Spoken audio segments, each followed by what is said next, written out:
Hello po, no. Marami nagchat-chat sa akin na guro na kahapon nagbigay sila ng mga letter nila, request nila sa kanilang respective schools division superintendent para makuha nila o ibigay sa kanila ng cash, sabihin through over the counter o via over the counter na hindi na ipapasok sa kanilang ATM. Ano? Ito yung mga garnish na guro. Kaya lang, halos lahat o lahat pala ay walang nagsabing positive na supportive yung kanilang SDS. Pagkos ang sagot daw ng kanilang SDS, natatakot sa court na baka balikan sila. Pangalawa, walang legal basis na order from DepEd. Pangatlo, ang mga reason ay pinag-aaralan pa ng legal ng Division Office. Gaya ng sinasabi ko, meron na lamang 2 araw kahapon hanggang ngayon para maisagawa na huwag ipasok sa ATM kasi by tomorrow ipiprepare na yung mga documents, ipiprepare na yung documents, ADA kung tawagin natin, para doon sa bangko.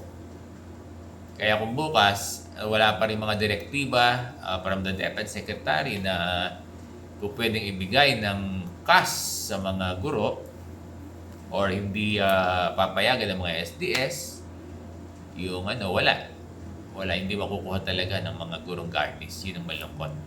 Yun ang malungkot.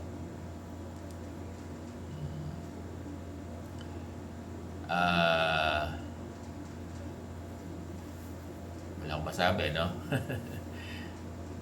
Tingin ko imposible na. Huwag kayong magagalit, imposible na talaga. Itong mid-year bonus, kasi bukas ay gagawin na yung documents for land bank para sa mid-year bonus ng mga guro natin.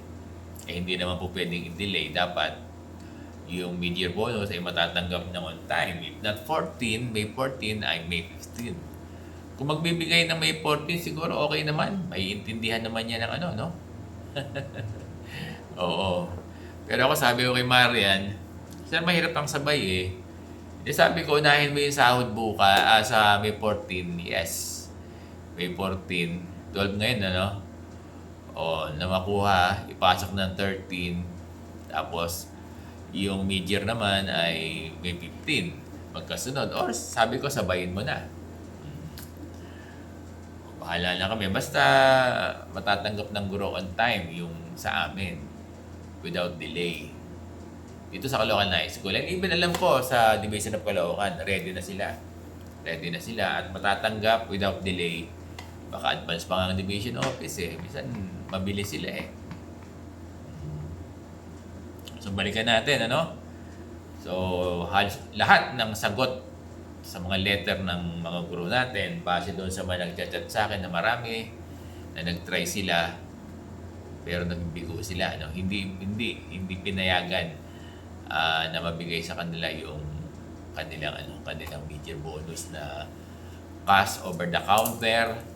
Nakukuhanin na lang sana sa mga disbursing, sa sa ADAS nila sa school. So walang malinaw na ganon. Pero maraming gumawa, maraming sumulat ng mga guardians at teachers sa kanilang SDS. Kaya lang hindi sila napagbigyan. At gaya ng sinasabi ko, huwag tayong magalit sa ating mga SDS. Di ba sinabi ko na, huwag kayong magtatampo. Kasi lumagay tayo dun sa realidad. Talagang kung mga SDS, wala sa level nila yung authority I mean, yung pag-execute Kasi yung may mga division superintendent, sabi nila, okay naman, basta merong directive. Ang ibig sabihin, from the DepEd yun. From the DepEd Secretary, hanggat wala silang nare-receive, wala talaga the teachers. Kahit ako, implementing unit kahit ako talagang advocacy ko for teachers. Diba? At alam ko, meron kami ring garnish dito sa school. Nag-chat na nga rin sila, So, hindi ko maibigay. Kasi sinabihan din ako ng accountant namin, sir mo, baka accountant namin. Baka makontempt ka, sabi niya eh. Hirap, no? Mm.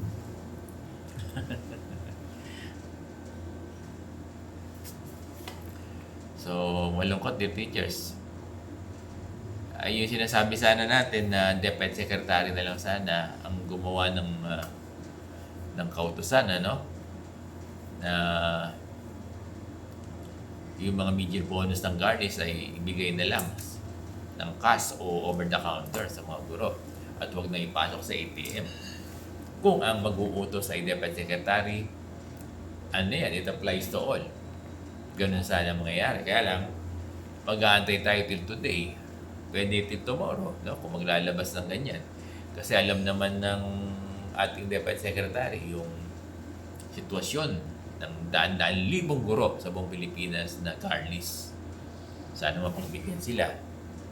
Kaya lang sinasabi natin, dapat ngayon mabigay kung mayroong direktiba ng gano'n na sinasabi natin, hanggang bukas pwede pang ihabol.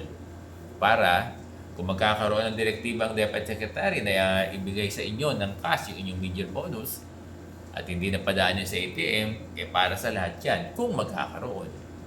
Kaya lang dapat isagawa yan, wala kahapon, ngayon, pwede hanggang bukas na lang.